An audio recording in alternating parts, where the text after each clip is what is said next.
के गर्ने? यस्तै मन्त्री बने हाम्रो देशमा। यस्तालाई मन्त्री बनाऊ भन्दा आशा गरिएका रवि लामिछानेले पनि हुन्छ भनेर टाउको हल्ल्याए अनि हामी बिचरा जनता अझै पनि नयाँले गर्छन् भनेर थुक निलेर बसेका छौँ। कतै हामी जनता।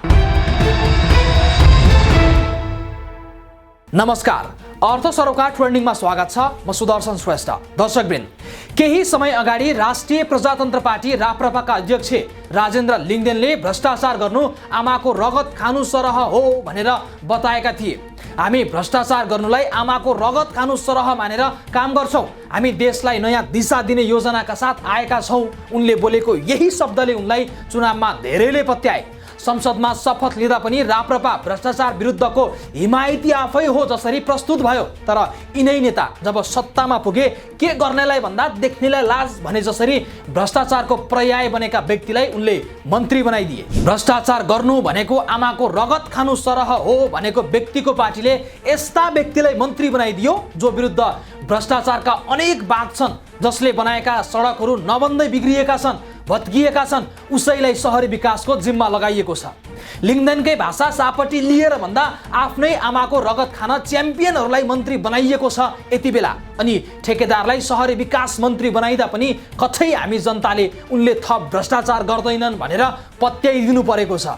यो भन्दा लाजको पसारो अरू केही हुन्छ त? तथ्याङ्क नै हेर्ने हो भने 57 अर्बका ठेक्कामा तिनै व्यक्तिको कम्पनी छ जो अहिले मन्त्री छन्। अब तपाईँ आफै सोच्नुहोस्, यिनले जनताका पक्षमा काम गर्लान् कि भ्रष्टाचारलाई संस्थागत गर्लान्? 13 अर्बको शिक्षा सिँचाइ आयोजनादेखि 1 अर्ब 90 करोडको गोकर्णदेखि भत्केको पुलसम्मको सडक र 1 अर्ब 5 करोडको नक्खु खोला करिडोर सहित राजधानीकै सडक उनले गरेका खराब कामहरूको केही उदाहरण हुन्। ठेकेदारीको न्यूनतम इमान, इज्जत र जनताका दुःखको समेत ख्याल नगरी पैसा पैसा पैसामा लिप्त भएका तिनै मन्त्री ठेकेदार हुँदा यिनले यही अर्थमा काम गर्छन् भनेर कसरी बुझ्ने? बुझ्ने त एकदमै परको कुरा भयो। सोच्न पनि सकिन्न यस्ता मन्त्रीबाट विकास। तर के गर्नु, सायद पार्टीलाई सबैभन्दा बढी यिनैले सहयोग गरेका थिए अनि मन्त्री बन्ने पालो पनि यिनकै पहिला आयो। आखिर जनतालाई पङ्गु बनाएर काम कमाउ धन्दाको नीतिगत रूप न रहेछ राजनीति होइन र? अब ठेकेदार मन्त्री मतलब शहरी विकास मन्त्रीको कम्पनीले गरिरहेका केही कामहरूको फेहरिस्त हेरौँ। भौतिक पूर्वाधार तथा यातायात मन्त्रालय अन्तर्गत सडक विभागको 27 अर्ब 87 करोड 61 लाख 23 हजार रुपैयाँको ठेक्का उनै पाण्डेको कम्पनी कालिकाले लिएको छ।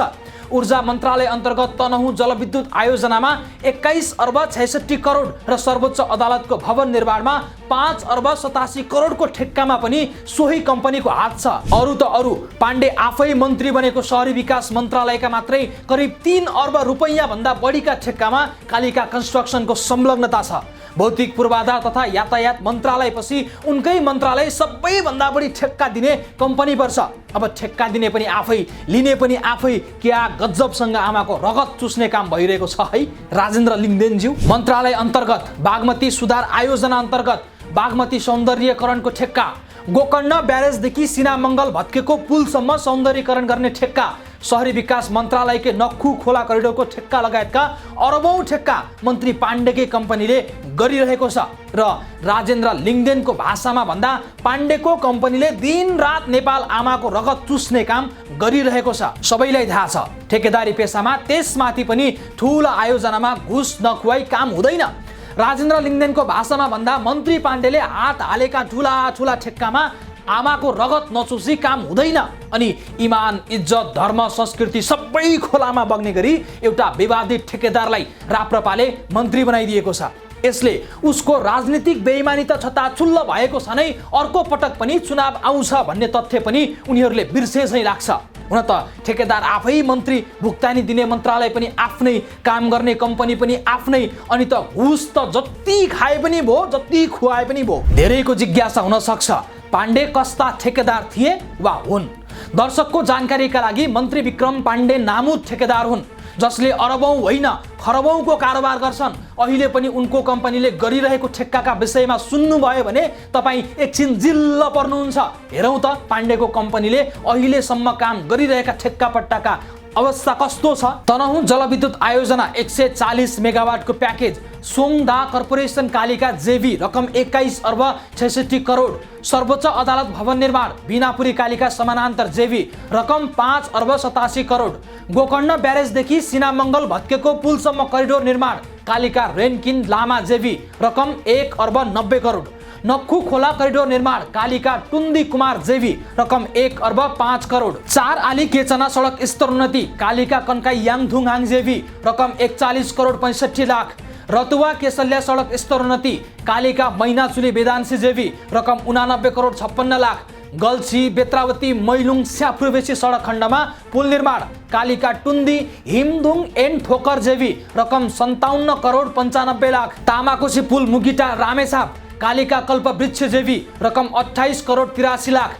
बागमती मधुपुर बौरिया पुल रौतहट कालिका रसुवा जेभी रकम 1 अर्ब 31 लाख, वीरगंज ठोरी सडक कालिका बौनिया जेभी रकम 1 अर्ब 6 करोड 78 लाख, जनकपुर ढल्केवर सिंचाई आयोजना कालिका रसुवा लुम्बिनी जेभी रकम 69 करोड 50 लाख, चन्द्रौटा कृष्णनगर सडक खण्ड स्तरोन्नति दिनेश चन्द्र कालिका जेभी रकम 91 करोड, भोटेचौर धुलिया बीट सडक स्तरोन्नति कालिका केएस वेदांशी जेभी रकम 1 अर्ब 3 करोड, बेलबारी फडानी सम्मा डाँडा सडक कालिका वेदांशी जेभी रकम 11 करोड 32 लाख, आमतोला सप्तरी हुँदै रङ्गेली झापा जोड्ने सडक कालिका वेदांशी जेभी रकम 13 करोड 91 लाख, गछिया लोचनी शेष नारायण दिव्यधाम सडक कालिका वेदांशी जेभी रकम 13 करोड 92 लाख, बैरबैन कौशल चोक हसनदह बक्राहा खोला सडक कालिका वेदांशी जेभी रकम 12 करोड 2 लाख, सिद्धपुर डकानी हुँदै झुम्का बजार जोड्ने सडक कालिका वेदांशी जेभी रकम 14 करोड 8 लाख, कटहरी मोतीपुर कसेनी बेलबारी सडक कालिका वेदांशी जेभी रकम 13 करोड 96 लाख,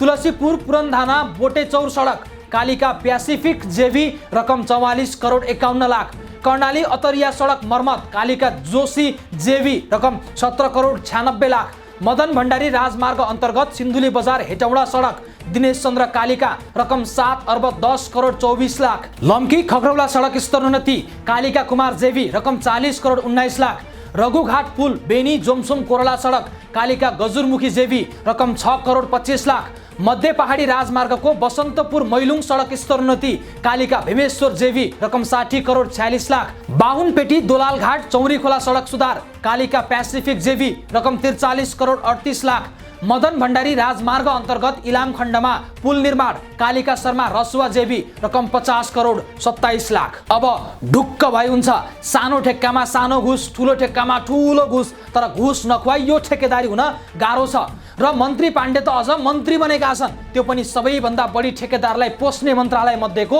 दोस्रो नम्बरको मन्त्रालय। यहाँ मन्त्रीले गर्ने भनेकै ठेकेदारी हो, भ्रष्टाचार हो भन्ने तथ्य जनताले मजाले बुझेका छन्, किनकि इतिहास साक्षी छ।